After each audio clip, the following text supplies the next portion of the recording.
Hi, Terry QT with Deep Sea Foundation. I am with Dr. Minas Chrysopoulo and Dr. Ramon Garza from PRMA in San Antonio, Texas. Welcome, gentlemen. Hello. After I had my deep flap breast reconstruction, and I suppose this would hold true for implant-based, but I want to address that also, I was given an order to have physical therapy right after I traveled. So right after I got home, which was about a 2-week period after my reconstruction, to begin ultrasound guided physical therapy. And I have a lot of women ask about the benefits of it. So in terms of minimizing fat necrosis, which has also been a topic that has been brought up, can you talk to us about the benefits of physical therapy in terms of minimizing the fat necrosis? I think physical therapy is underutilized for breast reconstruction patients or breast cancer patients in general. So, yeah, breast surgery, axillary surgery, lymph node surgery, whether you have reconstruction or not, it can really have an impact in terms of shoulder movement. You can lose a range of motion. Any surgery can create swelling. In terms of the breast reconstruction as well, breast reconstruction is more extensive surgery than, say, a lumpectomy. So you've got even more reason to potentially benefit from some physical therapy. There are several physical therapy techniques that are utilized. Generally speaking, after any surgery, deep tissue massage can be very helpful to break up scar tissue. And there are other techniques that can help release tissues and help encourage the correct movement of certain tissues within certain planes. Like myofascial release is another one. And ultrasound helps by decreasing fluid accumulation, encouraging drainage. There's some concern from some physical therapists to use ultrasound in a cancer patient because there is a fear that you're encouraging new blood vessel formation, and are we going to encourage a recurrence? There's no data to suggest that whatsoever. Okay. So I'm not someone who buys into that thinking personally, but that may be. It may be that some patients get some resistance from their physical therapist to use ultrasound if they're a cancer patient or a prior cancer patient. So that's just an FYI. Yeah, that's good to know. So, and with fat necrosis specifically, there's some firmness of the breast that's very common after any breast surgery. You could have a breast reduction. So no cancer, you just have large breasts, you need them reduced, you're having back pain, neck pain. So, and you can have fat necrosis from a breast reduction. So any breast surgery can give you fat necrosis, whether you're a cancer patient or not.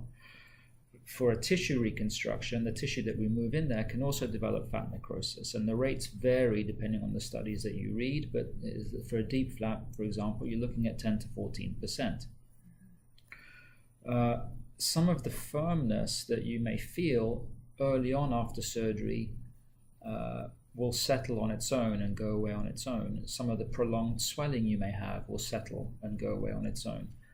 The problem I have with waiting is that if you wait too long, you've potentially missed an opportunity to help soften things up. So I'm very quick to refer people to physical therapy for range of motion exercises, for deep tissue massage, and also for ultrasound. And I've had great success with patients doing that. I don't have the issues with fat necrosis that we used to have. Our fat necrosis rates have come way down, but there are several reasons for that. We're doing things differently in terms of perforator selection and other things in terms of the actual surgery too, so you can't give ultrasound all the credit, but I think it certainly helps soften things and give people a nicer result in terms of decreasing the firmness in their flap reconstruction that they may have, and improving the swelling quicker, and then definitely with range of motion. So, yeah. Well, I had it after my mastectomy, and then I had delayed deep, so I had it after my deep flap too. So Dr. Garza, do you ever, I know the physical therapy is a good, script to give women, but do you ever have them do a self-massage too, in addition to that, to diminish the fat necrosis? Absolutely. I think that's important, particularly with the swelling that happens after, like Dr. Chrysopoulo said, after any surgery. It's something that should be physician directed. Every patient is different. Sure. So you have to wait until the patient's in a good, appropriate amount of time after the initial surgery to begin those types of things. Something as simple as doing scar massage to help decrease the swelling in the scar, help break up some of the scar tissue that is forming is important. Typically that happens about 3 to 4 weeks after the initial surgery. So you have the scar that's in the maturation process at that time. The scar takes a full year to completely mature, and during that first 6 weeks to 3 months, the scar actually becomes its most thick, its most raised, and its most inflamed.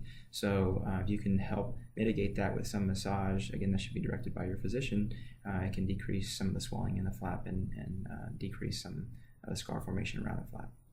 So a question, because, I've gone to just my PC before if I have some physical, anomaly or something, and they'll have a handout. Well, here, do these exercises. So if someone comes to you and says, well,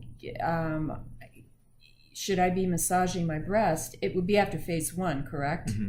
So should I be massaging my breast? Do you guys do handouts, or was that something that maybe they should ask their physical therapist about, or do you know? Yeah, it's something I think that should be discussed with either physical therapist or surgeon. We don't have specific handouts for breast massage. Again, it's patient specific. There's different situations where I don't want a patient doing a lot of massage for whatever X reason. Right. But there are patients who I see like, okay, this patient is going to benefit from this, so I'm going to tell them, hey, in this area you feel some firmness, that's swelling in the flap, and I want you to start doing some massage and some of the exercises that we talked about.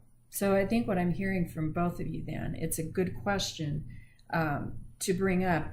As you said, it may be specific to the particular flap that's put in or the implant that's put in, the particular details of the patient's surgery, but it's worth asking the question, should I be doing massage to diminish the fat necrosis? Well, and also, what does that mean? What's massage? Yes. For some people, it's just rubbing. Oh, I'm massaging my hand right now. No, you're not really. You're just rubbing the skin. That doesn't do anything. So, I think instruction and demonstration is really important. So, first and foremost, discussion with your surgical team. Yeah. Getting clearance from them, and then having a therapist who's familiar with breast recon to show you, to evaluate you, make recommendations, and oftentimes, the best scenario is that there are easy exercises that the patient learns and can do on their own, because, to be honest, the more you do, the better, and so you don't want to be depending just on the therapy session you have when you go to the therapist. So you've got to be bought in. But I think demonstration is key. Yes, because I know my physical therapist showed me, and I would do them, like in the evening sometimes, and also the nurse. I asked her before I left too, to kind of show me how deep to do the massage and which areas. So all good information. Thank you guys so much. You're welcome. All right.